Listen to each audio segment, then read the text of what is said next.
is called CinemaCast, Saskatchewan's favorite cinema podcast, coming to near conclusion of their first season. Yeah, this has been like a long. This is what, like a year and a half in the process, right? Half a year. Half a year. That's it. Yeah, I guess it's only. Yeah, we start. Yeah, August. no, we start in March. So 5 months ish. Why does it feel so long? Like, well, fucking Corona. Jesus, it's been coronavirus. Yeah, it's been a really long year. Our first episode went up March 8th. Okay, Yeah. so it's yeah. Yeah, we maybe recorded in late February. And then that takes behind the scenes, it takes like 2 weeks for your podcast to get approved by iTunes, which is a big thing. No, they take some because like most of these aggregates review from iTunes. I think I had to set up for Spotify individually. Well, we're almost sitting at 500 downloads actually. Did it spike that much? It was 300 when I uploaded Guns. Yeah, we're at 422. Nice. Yeah. See, this is the Daniel Radcliffe effect. Yeah, no. You just slap his face on anything, like Harry Potter. Click it. Yeah, this is probably the first one where it's really translated into views. It maybe helps that we have like a decent little catalog right now. It takes a little bit to scroll to the bottom. We're not just we're less of a dumb startup now. Well, that's kind of how I do my my podcasts. I don't watch or listen to a podcast in a short burst. I listen to old podcasts and just true. And we are something you can listen to. We're not current events. Like occasionally a current events joke, but yeah. we haven't really had an opportunity to do. The only thing I could have done was like coincide the Predator review with the Predator video game. Other than that, movies have been pretty fucked, so we can't really coincide stuff in that regard. No. Like I noticed like with fucking Death Battle, they had lined up their final episode of their season, which was a Wonder Woman episode, which would have been when the Wonder Woman movie would have come out, and it couldn't come out, so waste a little bit of SEO juice there. So I don't think I've seen anything in theaters recently, actually. No, our theater still isn't opened yet. Some stuff is getting dates, but I know maybe the next month. I think it'll depend on how school opening up goes. We're doing pretty good here.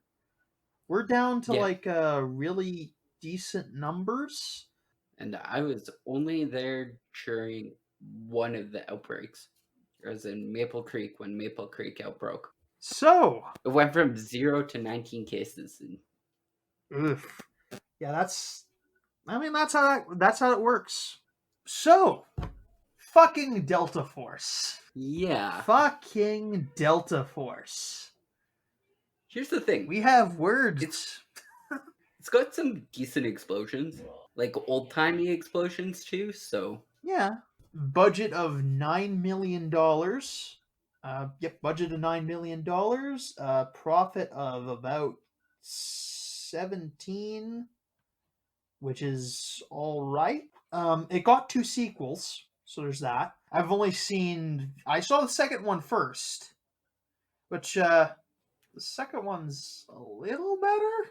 It didn't make me didn't bring up thoughts like this one did. So this is our first viewing from the Canon Motion Picture Group, which is a kind of like a schlocky action movie studio. They did a bunch of I know they did the Death Wish sequels. I don't know if they did Death Wish, the original one. I got one Canon movie in season 2, which I'm pretty excited for, because Canon does occasionally good work. This stars Chuck Norris as I'd say Major Scott McCoy, because that's what Wikipedia is telling me, but he's just playing Chuck Norris.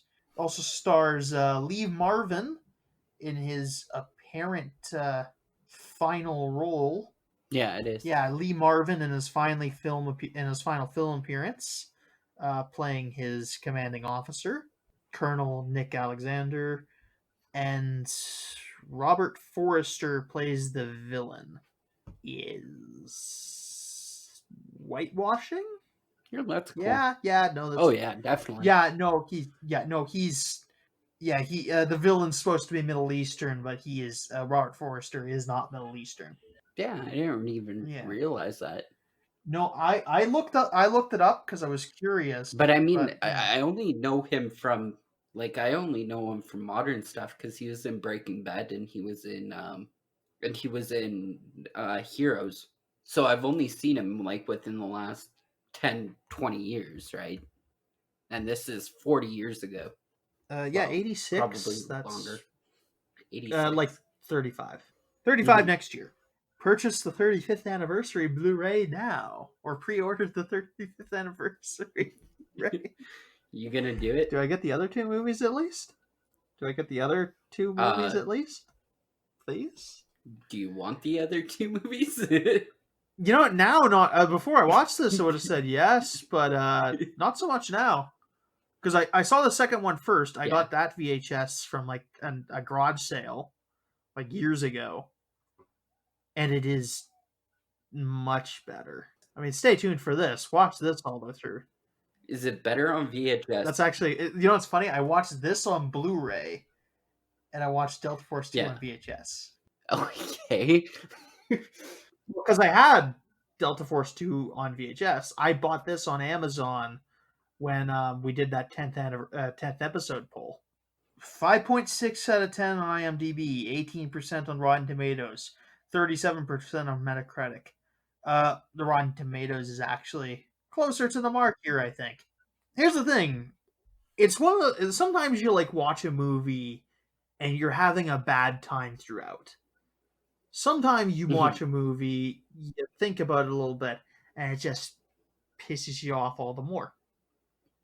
And like the more I watch, like I looked into it, and like because like you get hints about like what I got, like suspicions about what was wrong with it, and then I Googled them and found out basically all of those suspicions were correct, at least to some degree. What were those suspicions? We'll get into it. I'm not, because I'll address them through the movie. Okay, so this movie is inspired by a couple real life events. Honestly, it's probably it's almost more historically accurate than Gangster Squad in some regards. Like it resembles the two real life events. Firstly, the TWA Flight 847, which also took off from Athens, also involved basically the one guy getting killed from this. There's one death scene which is basically ripped straight from real life. So there's that. And then it's also the second half of the movie is based off Operation Entebbe, I think, which was an operation by the Israeli military to rescue some hostages, which went very well. Yeah, a lot of stuff's drawn from real life. It's like the names are almost entirely completely different to my knowledge. Certainly the Delta Force is an American organization, and it takes the place of the Israeli force in Operation Entebbe. But that's beside the point. The hijacking is actually somewhat note for note. A lot of things shown here do happen. Like the lead flight attendant, I think is the word, is a German woman, and in real life it's based there was a German woman in charge by named, I think, Uli Derrickson. So there's a bit of things. There was some issue of, I'll bring that up. I'll just bring that one up later. The route's actually the same for the airplane, at least from what we know. It takes off from the same place anyway. So yeah, we'll get into that. I don't like how these allusions to real life are used. Okay, so the film opens to a a military base in Iran where an evacuation of some sort is going up. We learn that this is after a failed rescue attempt of some hostages that are being held in Iran. One helicopter crash lands, and Chuck Norris, who is in a younger phase, he only has like a mustache in this, Mhm. rescues someone from a burning helicopter. Evidently, this operation was bungled up by some bad planning on the part of Washington, which led into this disastrous attempt. Apparently, a lot of like I forget what the number of soldiers they say died, but yeah, a lot of American soldiers died in this attempted hostage negotiation or hostage rescue. This causes Chuck's character to quit the Delta Force because he won't do this again. Next, we get 5 years later, and we cut to a airport in Athens where a bunch of people are getting ready to get onto a plane. A man with a toolbox goes to put some stuff in the napkin dispensers and puts a pair of grenades and a pair of guns in them.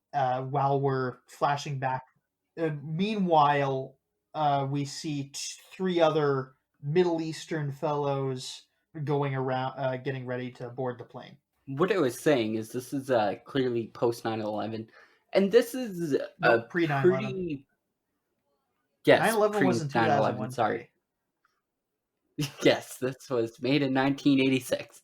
Um, what I was gonna say is this scene has this guy put these guns in, and then he gets out, and somebody catches him and doesn't see him putting the guns in, but they have the conversation outside this washroom, and they're like, "Can we, like, start to fly?" And he's like, I don't know about that. Maybe you should check with your flight engineer first."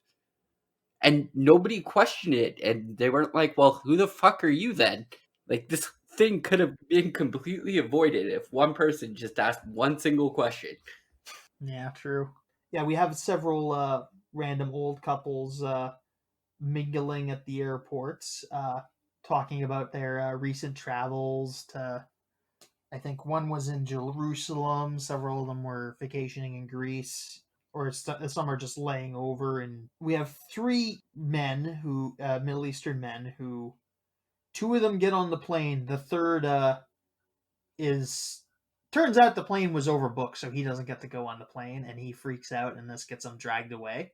Doesn't stop the plane from getting taking off though, so there's that. So this is actually the better part of the movie. I'll just give you that right now. The first half of the movie is the best part, and it's the part of the movie which I liked up until I like looked into some of the stuff, and because it's like very well built up.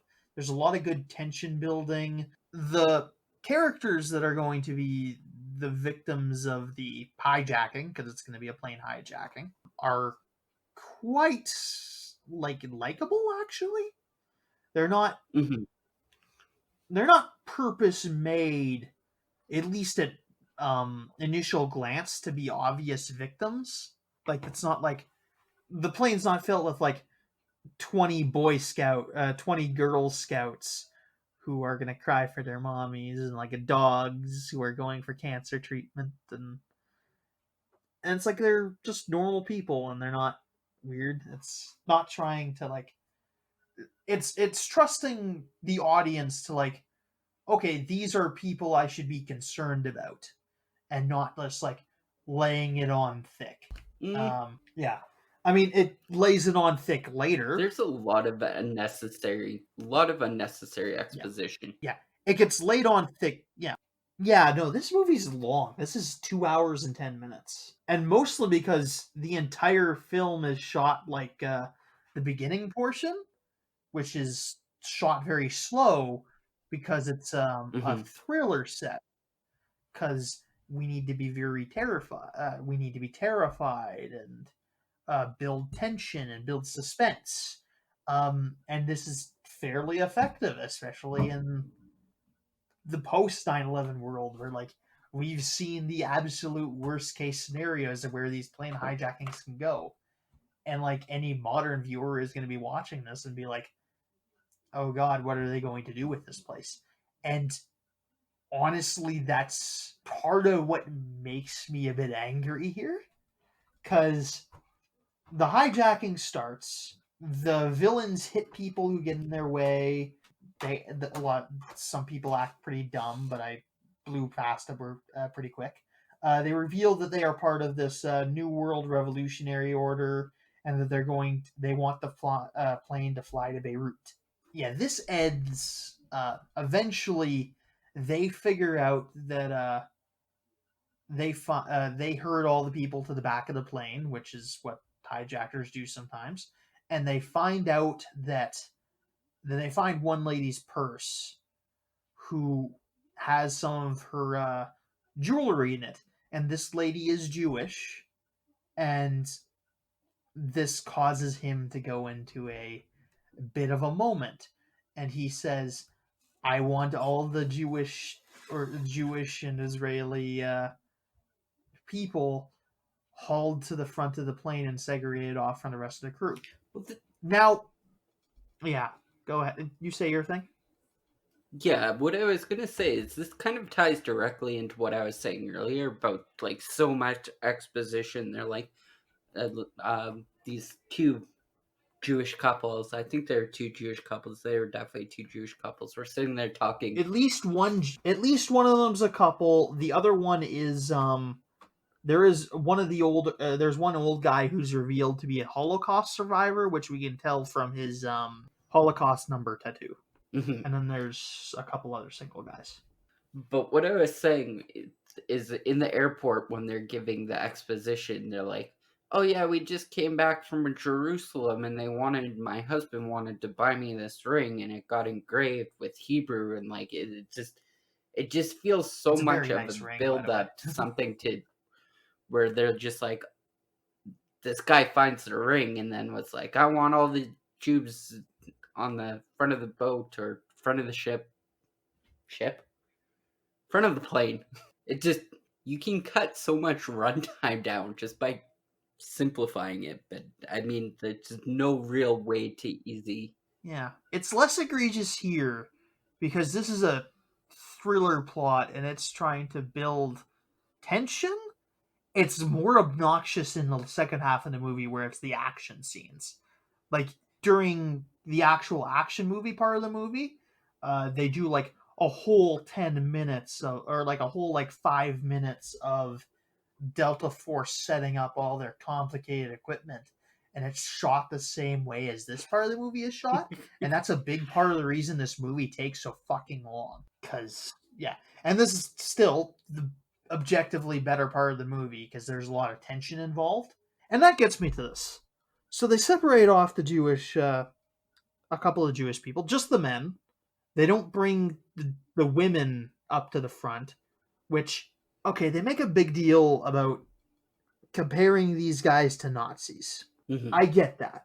There's a lot of really bad anti-Semitism in the Middle East. My problem is they are doing this purely for emotional manipulation because they do not follow through on any of it. It is... But they didn't get the chance. I'll tell you about the... No, here's my thing. The Nazis didn't discriminate between men, women, and children. The things that made the Nazis horrifying, at least in one part, is that they killed indiscriminately and they treat every one of them like monsters. This is just something they're bringing up in order to demonize these people, which would be one thing, but they don't actually fucking kill anyone in this movie. They kill one guy, and he's not the Jewish one. They don't torture any of the Jewish guys. They just hold them off in like one particular spot for no reason. They just wanted to particularly pick this group, and none of it's brought up. These terrorists hesitated every turn so that they don't have to do things that would break up the age rating, because I think this is PG-13.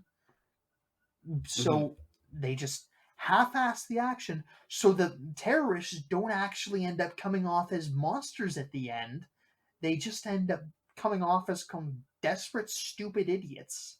And this film is clearly trying to, like, oh, these guys are monsters. And when they first start separating the Jewish members of the Jewish passengers, it is very tense, because you know what they're bringing up, and you don't know what's going to happen to these people, but nothing bad fucking happens to them, and it's just doing it to manipulate people, and it makes me so angry.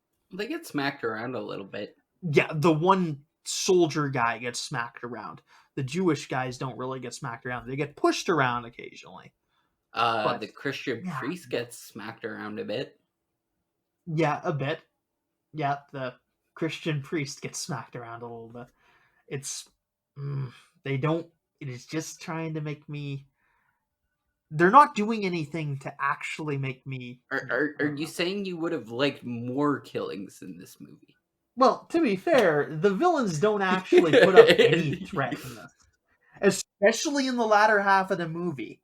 Because here's the fucking problem. This is the most. When this becomes an action movie, it is the most one-sided action movie that I have ever seen in my goddamn life. These are a bunch of under-equipped guys dressed in rags fighting off against the strongest military force they could possibly have imagined to fight these people.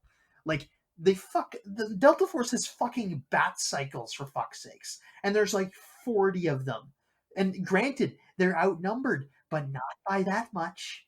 It's like 200 guys versus 40 guys, which granted is harrowing, but not that much. Like, the thing that made the three, like, I'll compare it to like 300, those guys in 300 were like the best equipped soldiers in the world at that point, but they were fighting off against 1 million guys. These guys are fighting up against 200 guys with 40 of them. They're more than well equipped to be taking on the situation. The villains are just not allowed any room to be villainous. I'm just trying to figure out if there was an actual, like, how based off the events this was. In the real events, the Jewish passengers were separated off. I didn't read the whole article. Okay, so it did happen. So it wasn't like they're just streamlining it into the film to try and. Yeah. Okay. Like, they don't do anything to make they don't do much. They do a lot of lip service to making these guys be evil, but the people don't do that much. I don't even know what the fucking plan here was with the hijackers. Like, they don't put out any demands, do they? Not in the movie. Exactly. In like how hard is that? Flight 847, which is what it's based on, they wanted the release of 700 held captive Muslims, I do believe. Exactly. Because if you revealed that they wanted to free a bunch of prisoners, that makes them look vaguely sympathetic. And we can't have them look vaguely sympathetic, but we also can't have them do anything bad. We just have to do, Yeah, the release of 700 Shiite Muslims from Israeli custody. Which, say what you will, it's something they want. It's not just causing random chaos for nothing, which is what these guys are doing. I think when you got to look at, like, how desperate are you to hijack a plane at that point, you got to kind of look at it like that, especially considering they took the plane off and they're like, I don't think there's enough fuel to make it to Beirut. And he's like, well, whatever. Like, one way or another, this could go horribly wrong, but they didn't care. Yeah, right? And they don't establish what the terrorists want. It bugs me, and it some stuff gets worse. This is just the earliest of the points I'm bringing up, because yeah.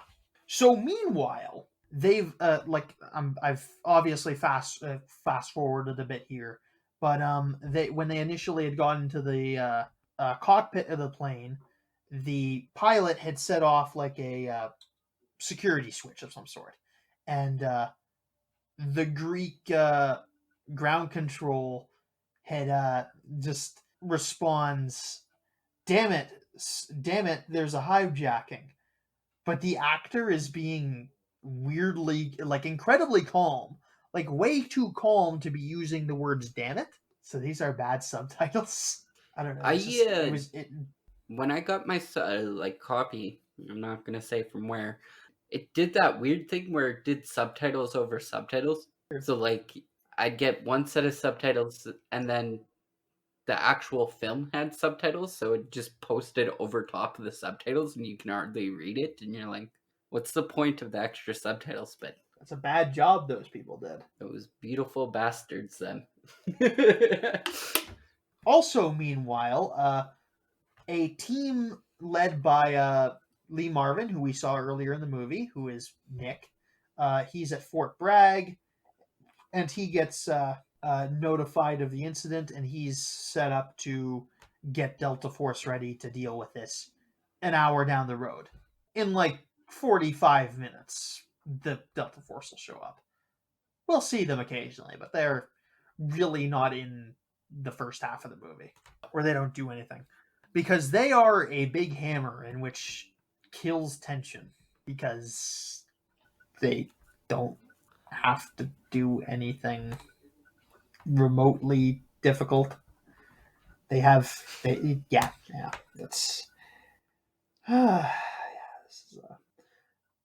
and the second one isn't like this.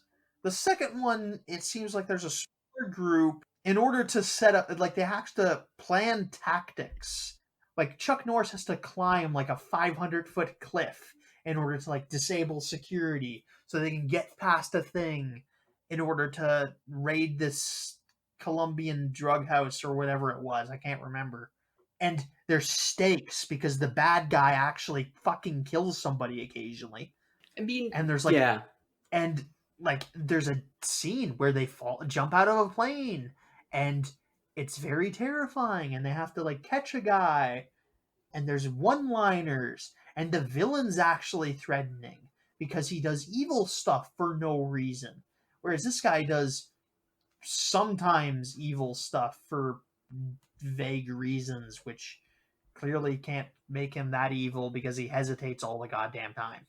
So a good example of this would probably be a little later on in the movie. They captured a priest who was working with the United States. Or Israel. We're gonna kill him, and he screams, "Go, go, go," at Chuck Norris and somebody else who was sitting in a van. And then they go to grab him, and they push him by accident, and he falls to his death. Yeah. Like, that's what I'm talking about. Only 3 people on the American side, or on the American-Israeli side, die in this entire fucking movie. There is... And one was by accident. No one is allowed to get touched. Yeah. One's just straight up accident. There's one that's like...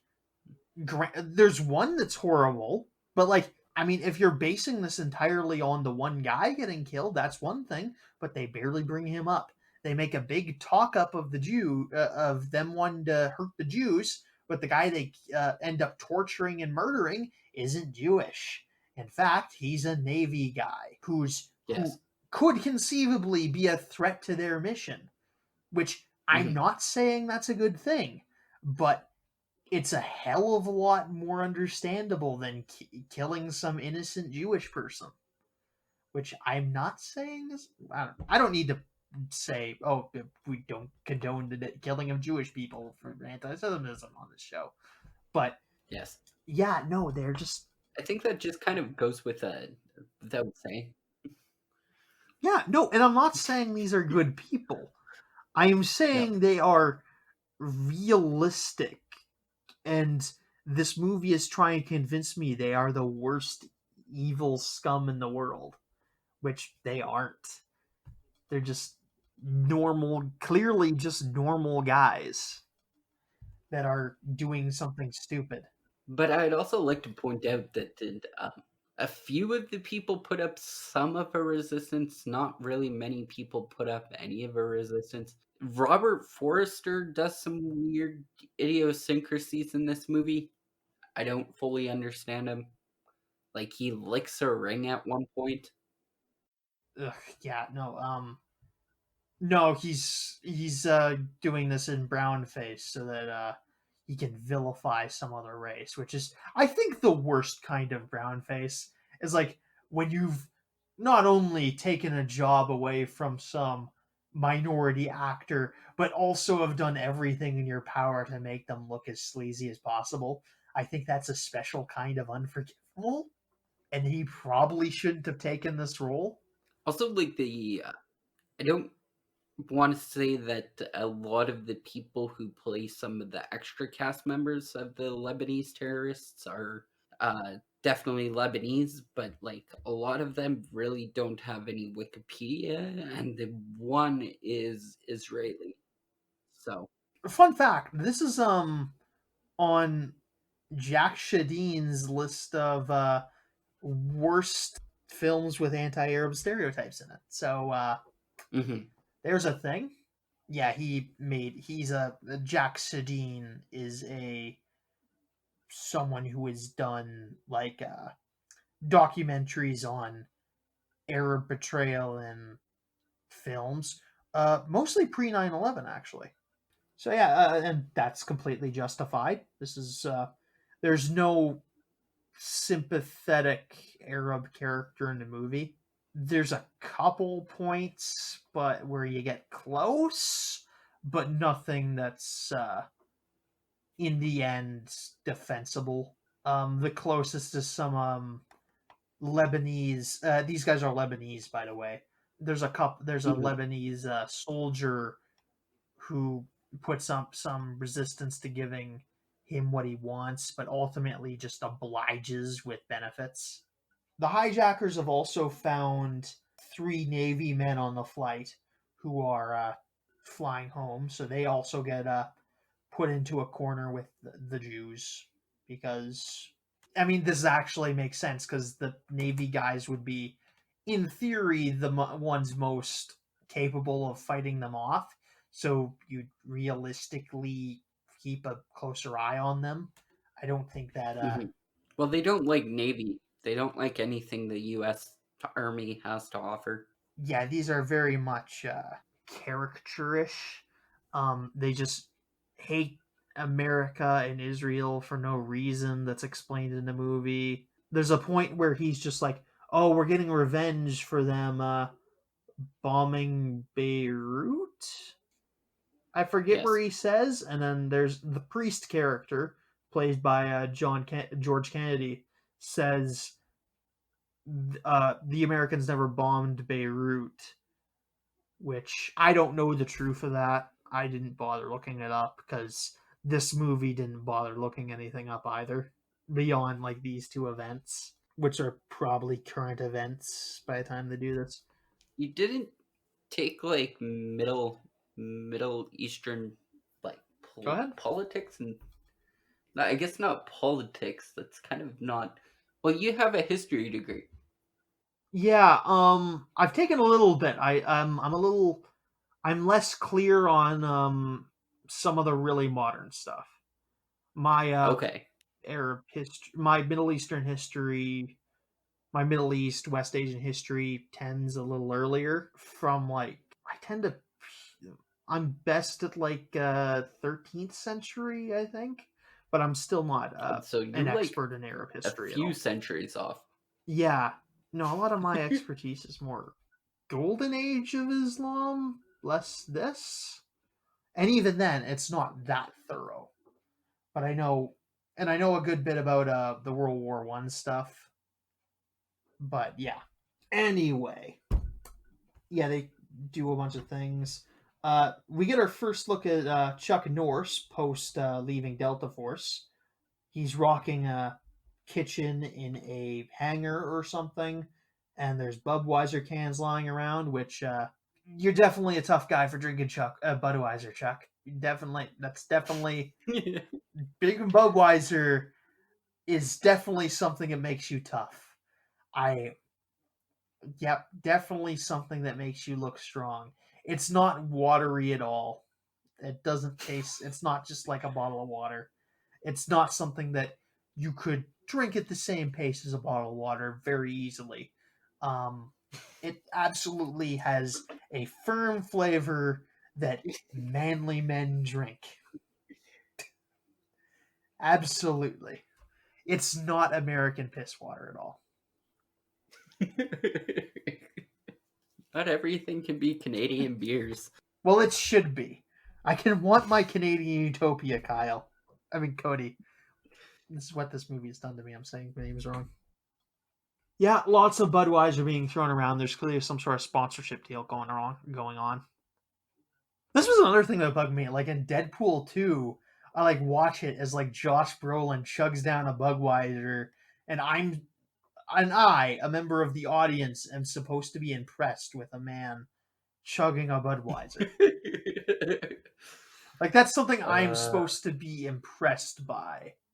And this is something that's supposed to convey to me, the audience, that this character is tough for drinking down what is essentially a bottle of mildly bread flavored water. So we're not getting that Bud Light or the Budweiser sponsorship anytime soon. Fuck Anheuser-Busch. It's terrible beer. But free beer. Yeah, but if District Brewery calls me up, I said this in the Wolf Cop review, I will gladly sponsor them on the show. Or that, or like any Saskatchewan-based brewery.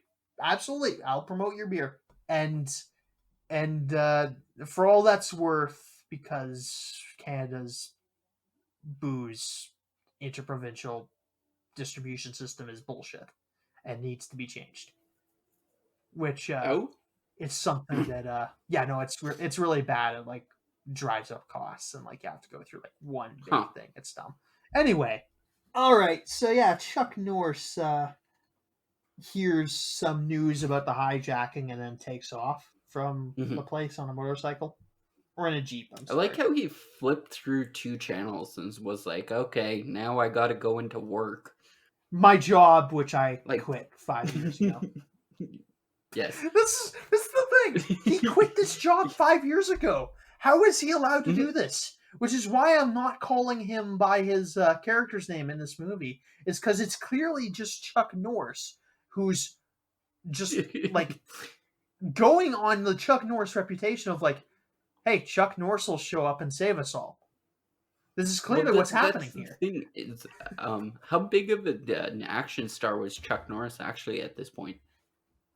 He's done this. He fought Bruce Lee at this point. Okay, so it's been quite a while. This is borderline mid to later. Like he does 2 sequels to this yet. So 1970 to 1978 was his breakthrough and early roles. And then 1979 to 1983 was when he was declared an action star. Yeah, I know this film got him like an 8-film contract with Canon because they're very impressed with this film. I'm not, but they are. So, they're at Pope Air Force Base. So Chuck Norris eventually makes his way to Pope Air Force Base, and they just let him in on the plane. And Lee Marvin points out that like there was a presidential order to get Chuck Norris to get on this mission. Which yes. Yeah, he's just fucking playing Chuck Norris's reputation. This is all that's happening here. He's done nothing to establish that this character is the biggest badass in the world, but they're treating him like it anyway. It's not like there was a big James Bond sequence at the beginning where he kicked a bunch of ass. He saved a guy from a burning helicopter, which is heroic, and he demonstrated perhaps some level of superhuman strength when he lifted that girder off the guy, but it doesn't demonstrate that he is like a super soldier. He also, at that point in time, takes that presidential order, crumples it up, and then throws it into his van. Yeah, they had waited 5 minutes for him because they just knew he was gonna come, guys. Because he's so loyal to his country. And surely there's nothing that happened in the last 5 years that would have required his efforts. I don't know that there was, but So they're going off of a 5-year-old reputation. yeah, Okay. or like a several year. I don't know if it's 5 years. I may have the years wrong on that, but it's several years later. And on top of that, this is like post 1984, so there's like no email, there's no letters, or there's probably letters. Like nobody even knows about this guy. Maybe they phoned. Yeah, they called him. He didn't answer. One of the soldiers points out. So they just knew he'd come. This is just Chuck Norris. This isn't a character within this movie, which is one thing. It's one thing to like make a joke about Chuck Norris being big badass in real life, but within there's a fiction the movie has to maintain, and it's not doing that. Mm-hmm. And maybe this doesn't come across as much of the time, but that actually makes it worse, not better. Because I mean, if Chuck Norris is like an obscure character in 1985, that makes this really confusing because the audience is going to be like, "Who is this guy? Why is he showing up out of nowhere? What makes him so fucking special?" Which we know what makes him so fucking special because he's Chuck fucking Norris. But if the audience doesn't know that, this is going to collapse a little bit. I was gonna make a joke there about if a joke where if a plane gets hijacked in the Middle East and Chuck Norris isn't around to see it, does Chuck Norris still see it? Well, yeah, he sees everything. There we go, a Chuck Norris joke. We made one. We know how to have fun here. Kind of. I didn't get that's what pisses me off. I can't just make Chuck Norris jokes throughout this. I have to talk about real bullshit. I can't just go talks about. Oh, of course, we're doing a fuck. God damn it! I wanted to enjoy this. I was doing this to have fun, and I'm not having fun. I'm angry, and you're too angry, and you're just too reading into it too much. I'm just here for the ride. I watched a movie. I fell asleep during half of it. I took a nap, woke up, started a podcast on it. I fucking made a thing. I've made the joke that Chuck Norris isn't actually conservative because the two of the guys he supported for like the presidential nomination didn't actually win, and since Chuck Norris can never lose, he can't actually have properly supported him, and he was clearly just taking these guys' money. So that would make him a liberal. This is the attitude I was taking into this before I watched the movie. This has done bad things to me, and I'm not happy about it. I should have just reviewed Delta Force 2. But look at me. I don't even know where we are in this. I don't even know where we are in this. We've gone back and forth for the sake of brevity. Yes. Because I don't want to cut. A lot of this is all cut together, which is the way you should be making a movie. But we're doing it all in one chunks. And I mean, I guess it kind of makes sense to do, because the terrorists in this movie are in 3 separate locations, and that's kind of confusing in and on itself. So, I mean, I can kind of understand where there's might be some confusion. So, they land in Beirut, and they've pulled one of the divers... They've pulled one of the Navy divers aside and start beating him in order to bring him in order to get them refueled in the Beirut airport. The Beirut transportation minister doesn't want to let them land because this is going to be a big international incident that he doesn't want any part of. But the pilot insists on landing the plane despite in order to because they're just going to crash anyway. They might as well crash into some cars and kill people, I guess. The Lebanon government has like driven vehicles across the runway so they couldn't ethically land, and then they have to pull them aside. And then as the plane lands, the vehicles are gone. So that's a flub. The landing was clearly made of stock footage, is what I'm saying. There was no, half of the runway was covered in vehicles. It was. And it was. Yes, half of it. But I don't know how much of a runway you need to land a plane, I guess. That could be very different from what I'm thinking. The scenes we see where the plane is actually landing, like physically landing, you do not see any vehicles on the side of the road. Which is hard to believe they're all gone because they kind of ditched at the last minute. So I should see at least one of them, but I don't. Yes. And that's nitpicking, but I feel like taking a shot at this. Oh, did I mention that Chuck Norris got a promotion to major? No. No. Okay, who cares? It means nothing because he was already in charge. Yeah, no, it doesn't matter. He was already in charge. This is just some dumb thing. Yeah, but once you quit, can you still get promoted? Another fucking valid question. But Chuck Norris, Chuck Norris doesn't need to do anything to get a promotion. He took a shit the other morning and got promoted to 4-star general. There, one more Chuck Norris joke. Add it to the counter. What counter? The counter. You don't see it? It's in the corner of the room. I wish. Are you just sitting there Chuck Norris jokes and flipping a piece of paper?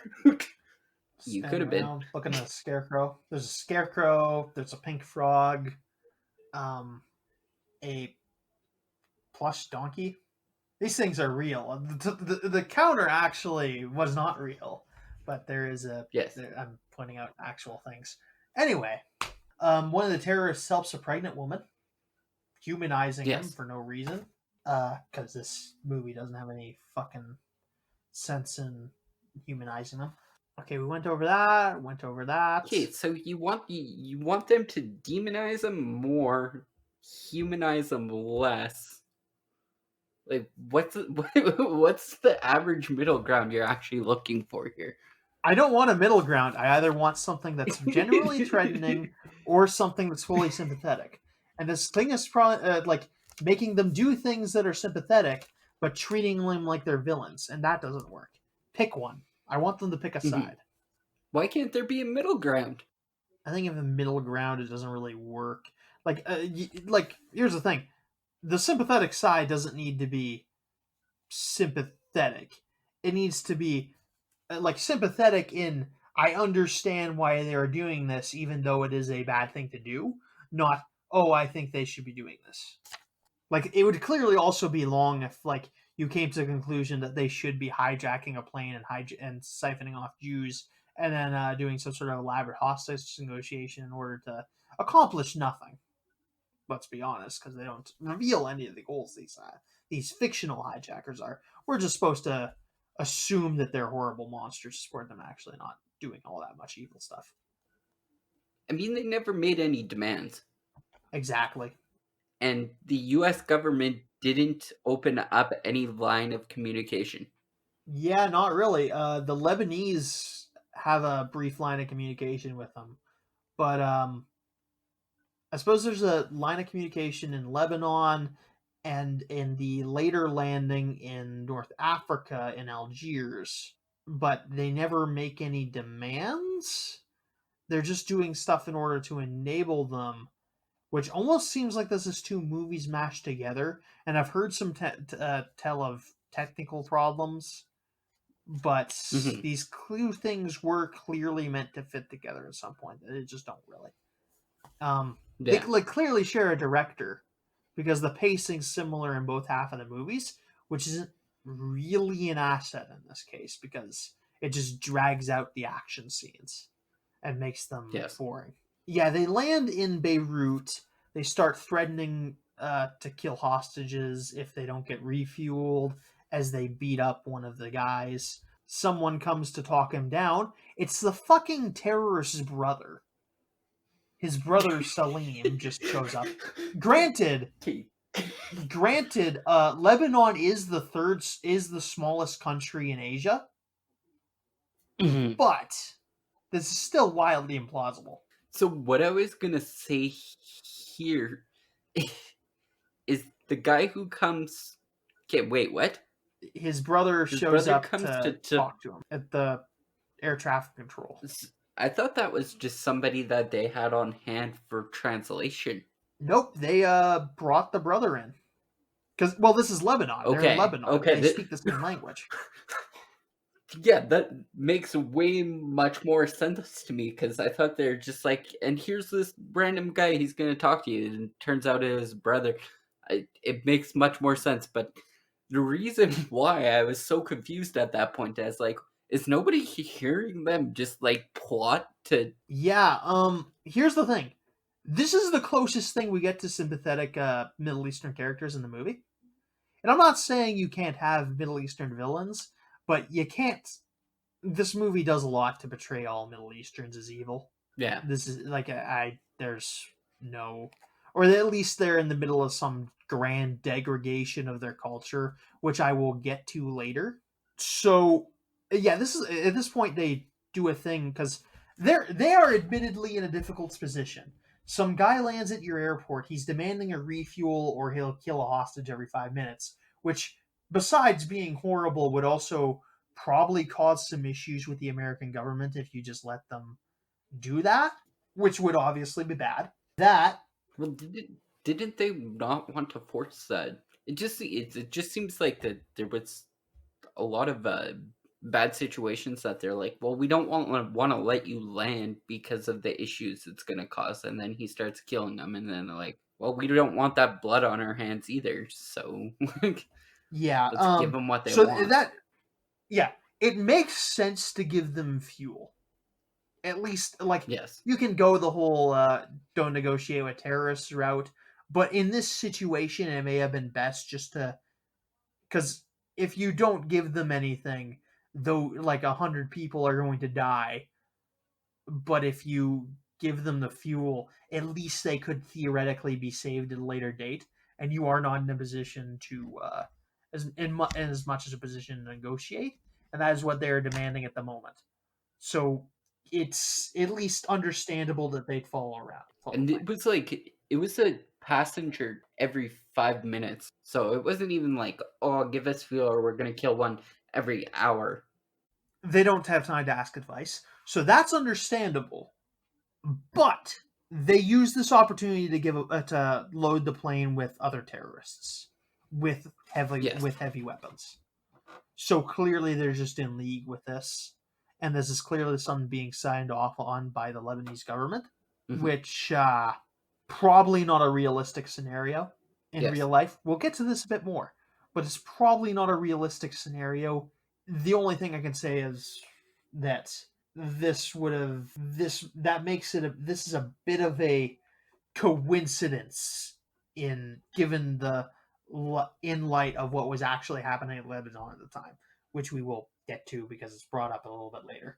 So they have more guys in the plane, and then they take off to go to Algiers in North Africa for some reason.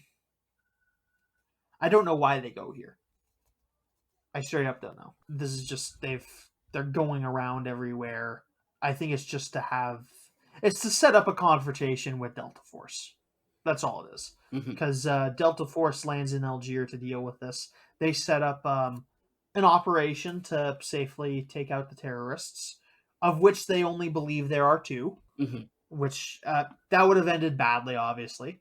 The terrorists agree to give away the women and children on the flight in exchange for the idiot who got imprisoned in Athens, which is the closest thing to a demand they make in this movie, and it's to get the one guy who just got arrested. There's no grander step, and they give him to him, and they give him back, and then they get the women and children who are made to relinquish their golden jewelry. And Abdul, the main terrorist, played by Robert, is actually gives back the ring with the Hebrew inscription to the Jewish wife After he licks it. after he licks it. Yes, obviously, because very Why? weird. And why give it back? They're just gonna melt down all this jewelry anyway. That's how you steal jewelry. You melt it down. Granted, you may not need to do that because you're presumably selling it like a continent away, and there's no way like the CIA is going to put that much effort into recovering it. But you're just going to melt it down. What do you care? And that's the easiest thing to do. Even if you are concerned about them being able to track it, you just melt it down and sell like however many gold bars and like assorted gems. And that's an easy unload, presumably. So the women and children get taken off. Delta Force is setting up to take out the 2 terrorists before they take off. Flip page. They are halted because the German head flight attendant reveals that some of the hostages were taken off in Beirut, which kind of gives away the game here, because I mean, Lebanon's straight up just involved with this now. That's the theoretical, the fictional version of Lebanese government cannot even have plausible deniability at this point, because they have clearly become involved. This is going to be a massive international incident because these terrorists are clearly state-sponsored. Yes. So, another stupid thing, because they need to set up this bizarre scenario. If you don't want to get involved in international law, that's kind of how you do it. I mean, you cover your tracks clearly better than this. Yeah, no, like, the only thing you can get away with is giving them the fuel. You cannot do any of this. Maybe you sneak a message on board. Maybe you sneak on some extra bullets. But, yeah, you can't justify the other thing. But it's justify sneaking on soldiers onto the plane. Lee Marvin finds this out, and in a panic barrels down the runway with a siren on one of those golf carts they have, causing Delta Force to halt their operation, which reveals the presence of Delta Force, which pisses off Abdul, causing him to kill one of the Navy man they had been torturing and dump him onto the plane, which is the most violent thing they do in the movie. So they head back. The plane, meanwhile, heads back to Beirut, because this is how this is working. I'm confused about why they're doing this. They've got prisoners in Beirut right now. They have prisoners in Algiers, just to put some form of... Yeah, they had taken the prisoners off in Beirut in order to have some sort of assurance, so that American forces or whoever couldn't just take out the plane in Algiers. But there's a hole in that, because no one knew about the prisoners in Beirut, because it was done in secret. So that actually has no benefit to them, because they're just mashing together these 2 real incidents in order to make a dumb action movie. It's just such a bizarre scenario that they've conjured up in order to... Which is weird to say when 2 of these things are based on real incidents. It's taught me a couple things, though. Like, if you're ever gonna hijack a plane, put the woman on one side and the men closest to the window. Yeah, that's they do a lot of stuff to minimize threats. They take a lot of... These Claire terrorists are clearly thinking some of this out, but again, this larger stuff doesn't make sense. And the movie's starting to fall apart because we're out of the hijacking scene, which is the most straightforward, interesting part of the movie. We're introduced to a spy character who is the priest in Lebanon, who we mentioned briefly earlier. He is a Greek Orthodox priest who is a Israeli spy in the area, and he has done some work in casing out the these terrorists' operation. He is located where the Jewish prisoners were taken off the plane and kept, and also the main base where the larger bundle of prisoners taken up have been set up, and it's obvious where the plane is because they land back in Beirut.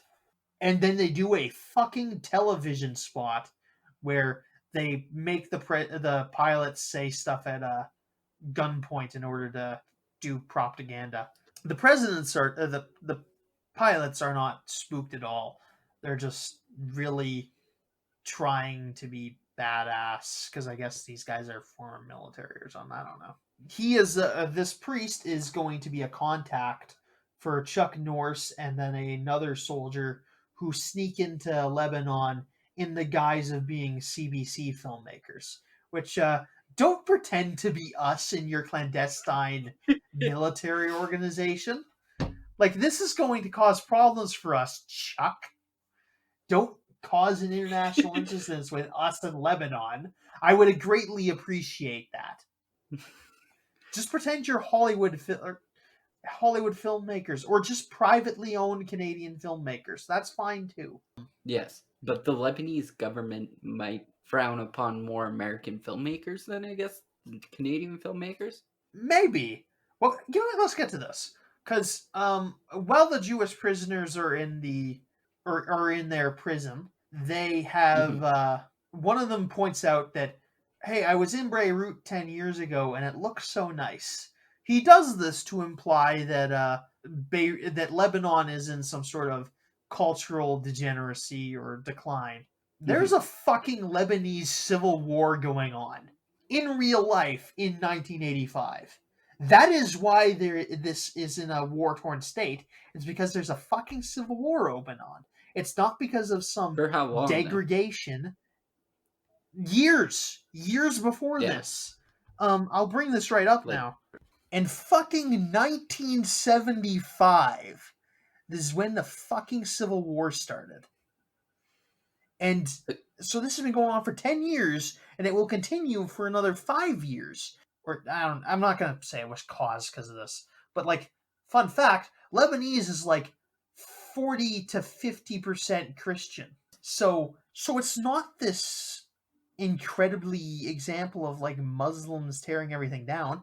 And also, but yeah, there's a fucking civil war going on. It's not some random thing that's just happening. It's incredibly disingenuous. It's just them.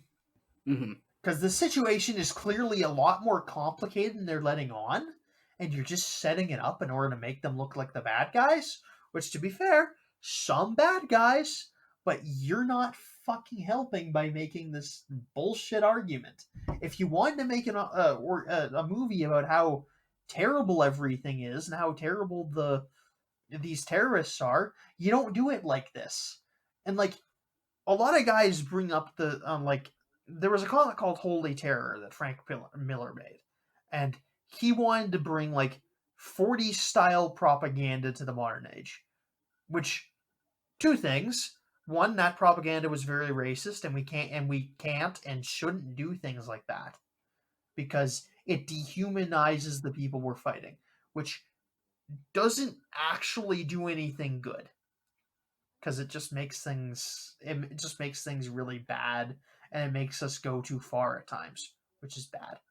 Secondly, the 40s propaganda films often at least portrayed they would portray the Nazis or the Imperial Japanese as much a threat to the German people or the Japanese people as they were to the rest of the world.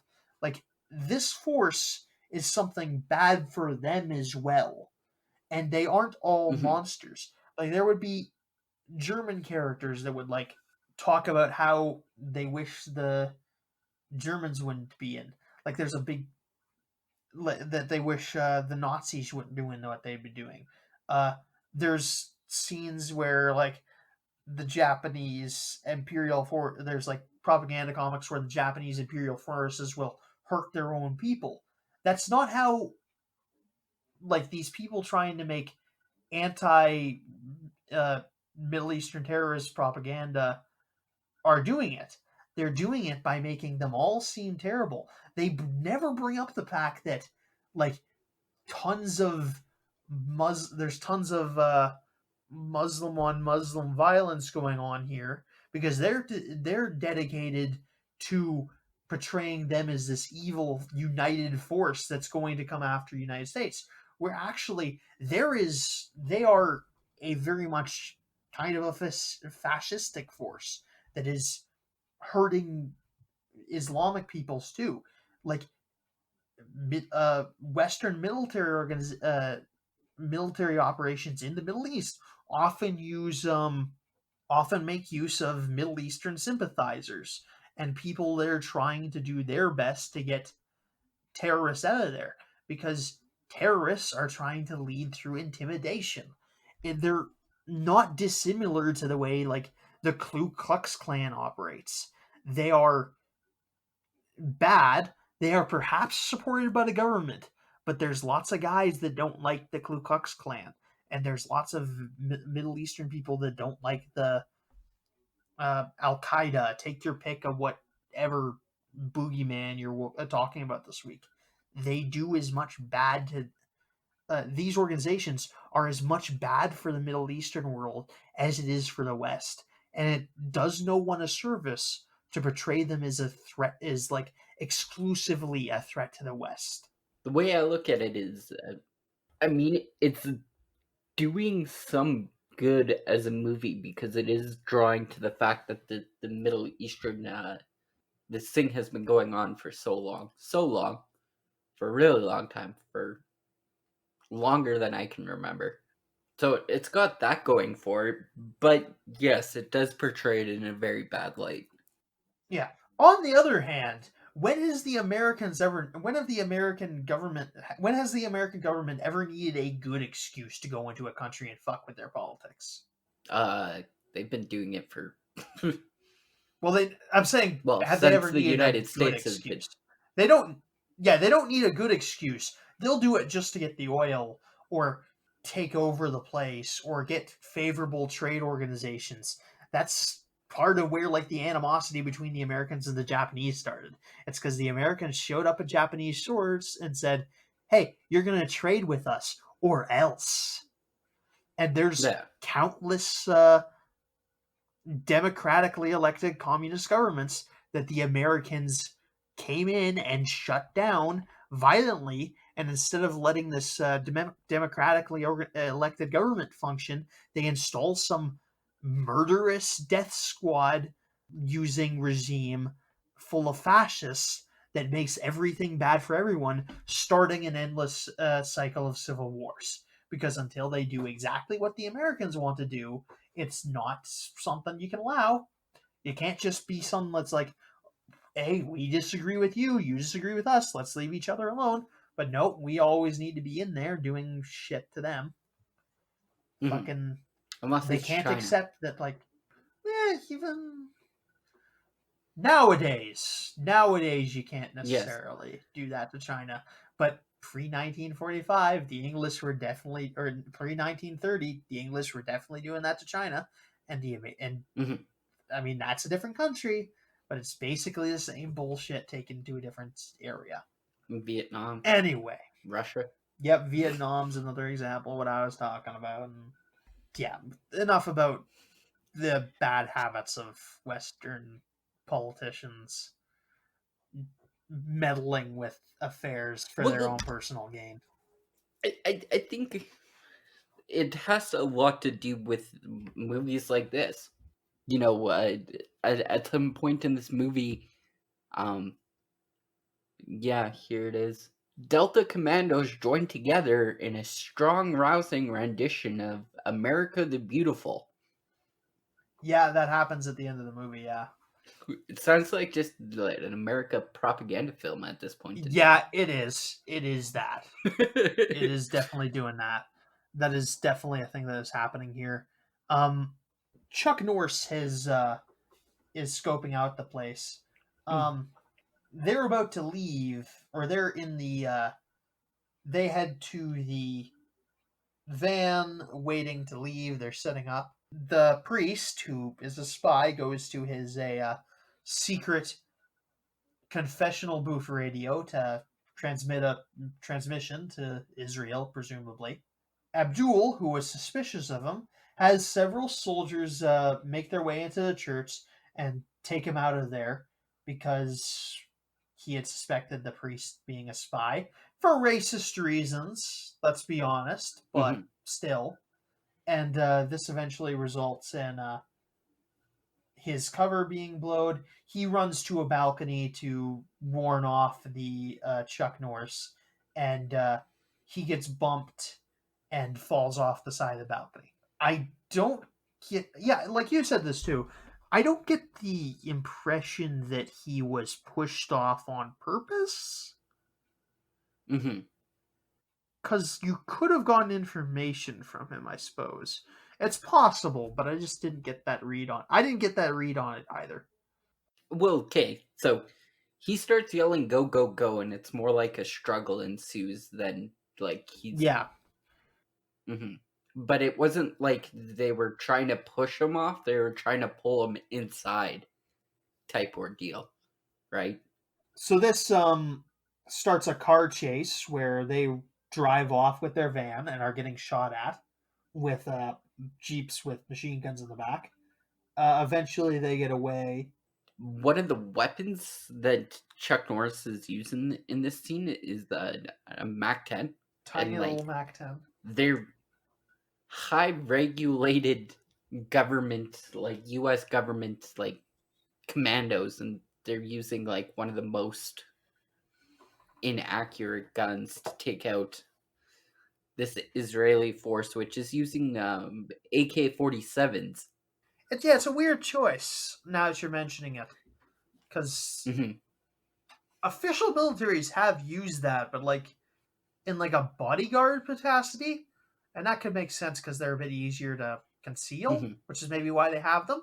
But they use them later in the movie. But like I just googled that quickly. MAC-10 has an effective range of only about 50 yards, and they're doing like high pursuit gun chases with the MAC-10. So yeah, they have a car chase, which is the most harrowing action scene in the movie. It's at this point that I notice how bad the music is. The Delta Force has a theme song. It is terrible, and it is used terribly. Is that what it was? Yeah, it's playing at the beginning, I think they play it. But they have a little bit of signature theme music. And at this point, it starts getting really bad because it's not fast-paced enough to be a good action melody. And they don't use it properly because it doesn't go good with like gunshots or anything. If you want like a counterexample, watch like an early James Bond movie, audience, because a lot of early James Bond is James Bond is largely a really schlocky series, but the music is incredible, and that elevates the movie. This is making the movie worse. But they only had a $9 million budget. Music doesn't cost that much more. Like, I mean, how much do you think John Williams got paid for the original Star Wars? I don't know. I just don't think they didn't put any money into music, clearly. Because they use this theme repeatedly, and it's not done very well. So they end up, they defeat the two vehicles chasing them. They end up pulling over on the side of the road with their damaged vehicle, and they see a ratty truck that a couple guys are replacing the tire of on the side of the road. And I'm like, no, you can't take these poor people's vehicles. You can't just do that. Those guys are going about their business. They might have a job to do. You can't just steal their car. I think you're dearly misinterpreting the fact that Chuck Norris has a gun in this scene. That doesn't make it better. I'm saying he shouldn't take the car. That's my point here. Yeah, but it's not that like he. I mean, you could have sure. The Yeah, way I guess. the way I look at it is, are these guys going to sympathize with you? Yeah, I If you're guess it like, makes sense. yeah, I'm a USA commando, give me your vehicle. Are they gonna give it to you? Yeah, I get what you're saying. I just mournful of the fact that it happened. Those poor people. They were just doing their daily lives until Chuck Norris came and stole their car. So they Do you meet think he up played with. the I'm Chuck Norris card? I think he could have easily. Also, he's Chuck Norris. Why does he need to steal a car? He just runs 50 miles an hour. He just throws the other guy into his back and just hauls ass. He's superhuman. He can do this. Maybe Chuck Norris carried the truck and the other guy. I'd ask why that's necessary, but I don't think it. So they meet up with Delta Force on a beach, and at this point, it really occurred to me how one side. Actually, it occurred to me from the beginning about how one side this conflict was going to be, unless they did something weird with it. Because these guys have like all the military equipment you could possibly ask for. Like they do not have a tank, but that is about the limit of what they don't have. Who, Delta Force or the? Yeah, Delta Force. They have like fancy vehicles and like the motorcycles they drive are basically bat cycles with like 4 grenade launchers and machine guns and like night vision goggles and grenades and lots of explosives. They have every advantage they can have. They are going to easily dispatch with these terrorists when they meet up with them. And it's just so one-sided. Yes, except for decent machine guns. Yeah, I suppose. Why would why are they using Mac 10s? Although this is an 80s action movie, everyone misses everything anyway. So, they're about to go in to deal with the terrorists, and they slap on their American flag patches onto their uniforms, which are apparently Velcro. Like, how does this work? Why are they Velcro in real life? Is this a thing? No. I mean, I don't know. I don't think so. But I could have sworn those things were like ironed on. Like, how do they stay on? Wouldn't they fall off? You're doing a lot of rough and tumble stuff. You're probably like crawling through dirt. It's not going to fall off when you do that. Or like if you rub against a wall while you're like taking cover from machine gun fire. There's number of ways this thing's go wrong. So here's my question. The Israelis can't. The Israeli officer says he can't step in. Why? Mm-hmm. Why are the Americans allowed to come into this, but the Israelis aren't? It's a U.S. flight, is it not? Yeah, but that doesn't necessarily give you permission to do a tactical military raid on the country. You can get in trouble for that. Now, if they don't care, clearly that's maybe a thing. But I don't understand international law to refute that. No one does. It's all made up. Okay, but... and it's ignored frequently. Yes. Like, international law is, like, probably the most ignored form of law. Because it involves, like, you needing to take action in a situation where taking action is maybe bad because nukes might happen. So at this point, we notice my pacing problems I noticed earlier, where they're using that really slow pacing they were using from the hijack scene in the setup for the military attack scene, which doesn't work because in the hijacking, you're doing a slow pacing in order to set up the villains. And this, you're doing a slow pacing in order to assure us that the heroes are going to be perfectly okay, which is bad for tension. Also, this movie is fucking 2 hours and 10 minutes long. Why? Why is this a 2-hour action movie? What's so fucking precious about it? I mean, you're just a propaganda piece. This is just a propaganda piece. It's not doing anything particularly smart. Yeah, they've snuck up a sewer pipe and are setting up to raid the place where the bulk of the hostages are being kept. So, which these hostages, the bulk of them, which is the remaining male hostages, they are freed pretty much without incident. They just kill the bad guys very easily with the dark and night vision goggles. Next, they go after the dungeon base where the Jewish hostages were being kept to find it empty. They have to track them down in a convoy, which they find and they beat up. I'm glossing over this action scene because it's one-sided. It's not terribly interesting.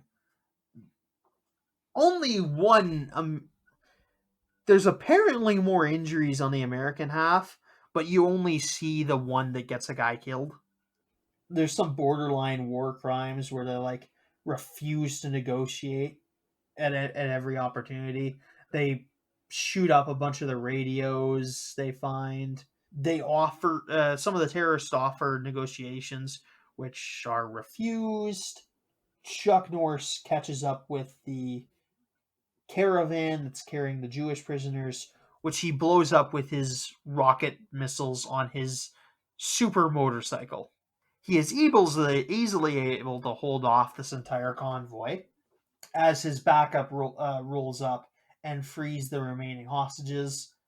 They go ahead to the airport to go retrieve the airplane, which they are going to use to escape.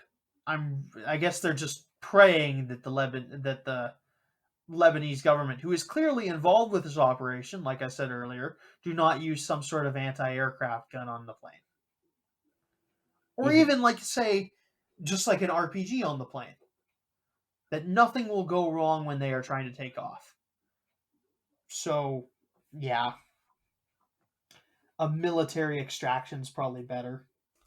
In the meantime, Chuck goes to confront Abdul because even though they've got what they want, he needs to go back and get petty revenge, which is all I can describe this as. Chuck Norris going after this guy serves no purpose. Like, the prisoners are more important, let's be honest. So yeah, he just goes back, beats up Abdul for a good 5 minutes by running his motorcycle into him for a minute, and eventually blows up some poor guy's car as Abdul limply tries to get a machine gun aimed at Chuck Norris with his one working arm after Chuck broke his other arm. This is all just taking place in some guy's house, which is just on the side of the road. Presumably the guy fled after gunshots started happening near his house, which is a smart thing to do, which is something he should have done. Yeah, in this confrontation with the caravan, one of the American soldiers is shot, and his car rolls over, and he will eventually die of his injuries. So there's your third death these terrorists have caused. This all happens before Abdul's and Chuck Norris's fight. Yeah, it does. That's probably why Chuck Norris went after Abdul. I guess just seems unprofessional. I mean, your friend's gravely injured, and you're like, let's go kill the person that hurt my friend. He wasn't even going to kill him. He just, he was letting the guy walk away, and the guy started bringing a gun to him, so then he killed him. It was a very Goku versus Frieza thing, where Frieza only died because he couldn't stop trying to kill that monkey man. Sure. Yeah. Dragon Ball Z reference? Yep. So they get a hold of the plane, there's a gunfight, and they take off.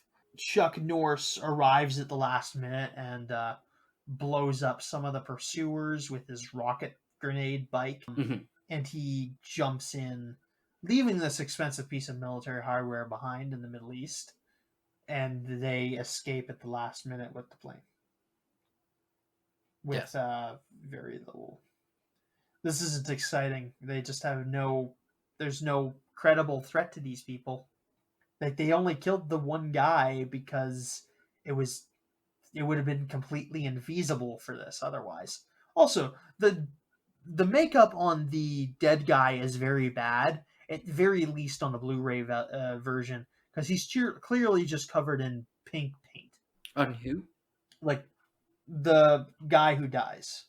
He's just got, like, faint pink coloring painted on his chest instead of any decent blood makeup. Oh. Because I guess this thing is supposed to be rated PG-13. I don't know. So yeah, they fly home. All the blood effects were pretty awful. Yeah. So they fly home while singing America the Beautiful. Oh, fucking piss off. They drink a lot of Budweiser because product placement. Fuck it. Yeah, this is over. This is done. This movie's done. It's very bad. I wanted to have fun this week. I didn't get to. Well, what do you give the stupid movie pick, Cody? Do I play devil's advocate and just give it a 10 out of 10 for spite reasons? If you want. I'm